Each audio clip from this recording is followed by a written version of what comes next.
ये भावनाओं का एक संगम है, ये भावनाओं का एक महाकुंभ है। आप यहाँ किसी कंबल, स्वेटर या जर्सी के लालच में नहीं आए। आप यहाँ आए हैं उन बेटियों को आशीर्वाद देने के लिए जो कहीं ना कहीं इस बात से वंचित थी कि उनका विवाह भी धूमधाम से एक साधन संपन्न परिवार की तरह हो। तो मैं सबसे पहले तो आप सभी को हाथ जोड़ के नमन करता हूं, आप सभी को बहुत बहुत धन्यवाद देता हूं कि आपने इस कार्यक्रम की शोभा बढ़ाई। राजनीतिक कार्यक्रम में लोग घर घर जाकर पैसों का लालच देकर, कंबल स्वेटर का लालच देकर भीड़ को बुलाते हैं, लेकिन यहाँ किसी को बुलाने की जरूरत नहीं पड़ी। सब उन बेटियों को आशीर्वाद देने के लिए यहाँ आए जिनके विवाह को एक साधन संपन्न, एक महाकुंभ के विवाह की तरह मैंने करने का प्रयास किया। और आप सभी ने इस यज्ञ में आहुति दी, इसके लिए मैं आप सभी का फिर दोबारा दिल से धन्यवाद करता हूं। मैं जब विधायक बना था,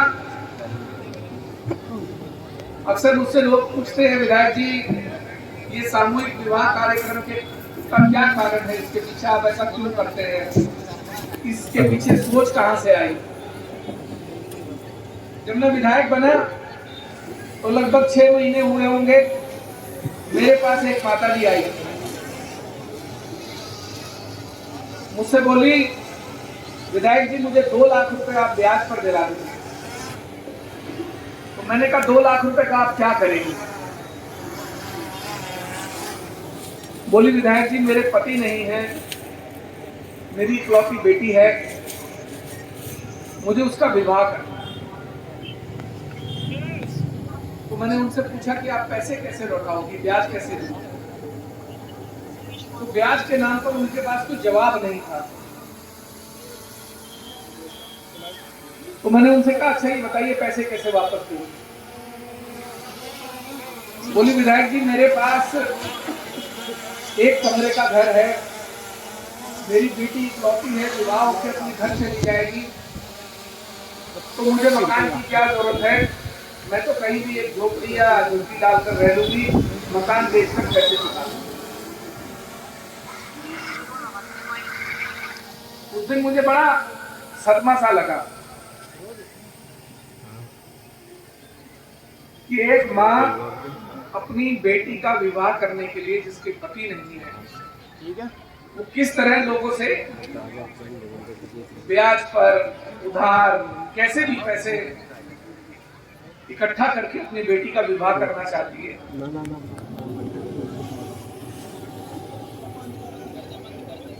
और पैसे चुकाने के लिए जो उसका आखिरी सहारा है, उसका मकान है एक कमरे का, उसे भी बेचने में उसको कोई गुरेज नहीं है। तो हमने उस दिन ये निर्णय लिया कि हम सामूहिक विवाह कराया करेंगे, जिसमें क्षेत्र की, कानपुर विधानसभा की या लक्सर की या किसी भी विधानसभा की, हरिद्वार जनपद की कोई बेटी हो जिसके माँ बाप विवाह करने में सक्षम ना हो, पिता ना हो या माँ बाप ना हो, हम उन बेटियों का विवाह सामूहिक तरीके से, लेकिन एक ऐसे तरीके से करेंगे कि विवाह एक महाकुंभ के जैसा हो और क्षेत्र के सभी प्रतिष्ठित लोग, सभी वर्ग के लोग आए, सभी जाति बिरादरी धर्म के लोग आए और आकर उन बेटियों को आशीर्वाद। जब हमने पहली बार ये कार्यक्रम शुरू किया तो हमारे पास 5 कन्याएं थी, दूसरी बार 11, तीसरी बार 21, चौथी बार 51, पांचवी बार 101, छठी बार 121, सातवीं बार 151 और आज 8वीं बार 101।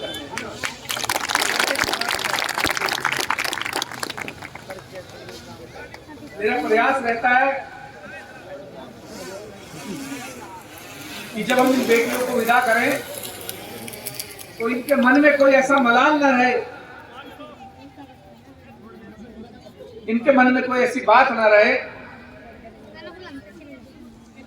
कि हमारे माता पिता ने पैसे की कमी के कारण हमारा विवाह साधन संपन्न तरीके से धूम धड़ाके से नहीं किया।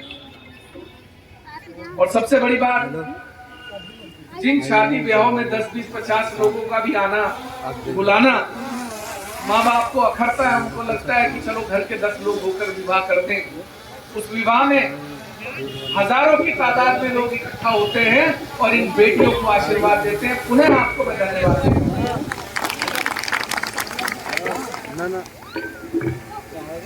ये बड़ी खुशी की बात है कि लगातार लोग पूरे क्षेत्र से, हरिद्वार जनपद से, सभी विधानसभाओं से यहाँ आ रहे हैं। मुझसे एक बार एक माताजी ने पूछा कि विधायक जी, कोई ये कह रहा था कि शादी में हम सिर्फ 20 लोगों को बुला सकते हैं। तो मैंने उनसे कहा कि हमारे यहाँ जो विवाह होते हैं उसमें कोई प्रतिबंध नहीं है, आप 20 नहीं, आप 200 बुलाइए, हम उनका भी स्वागत करेंगे।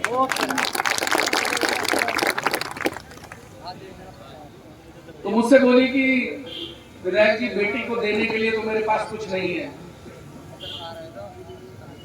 मैंने कहा आप आशीर्वाद देने आइएगा, हम उनको इतना देकर भेजेंगे कि उनके घर में भी जगह कम पड़े।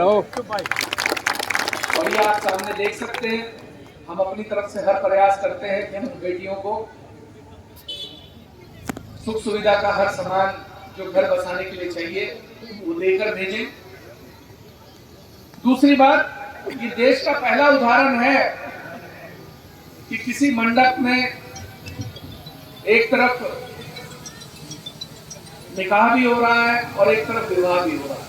इसके लिए भी पुनः मैं आप लोगों को बधाई देना चाहता हूं कि सारी धर्म की, समाज की बेड़ियों को तोड़कर, हिंदू मुस्लिम के विवाद से ऊपर उठकर आप लोग इन बेटियों को आशीर्वाद देते हैं। ये बहुत खुशी की बात है। और मैं अगले साल प्रयास करूंगा, क्योंकि आज मेरा जन्मदिन भी है। मैं चाहता हूं कि आप लोग सभी मुझे एक बार आशीर्वाद दीजिए।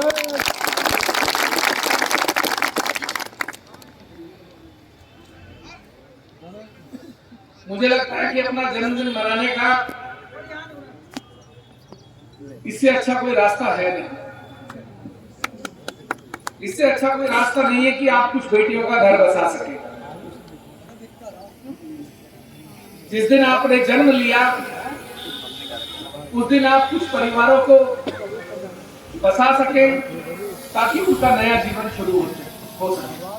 तो ये मेरे लिए बहुत खुशी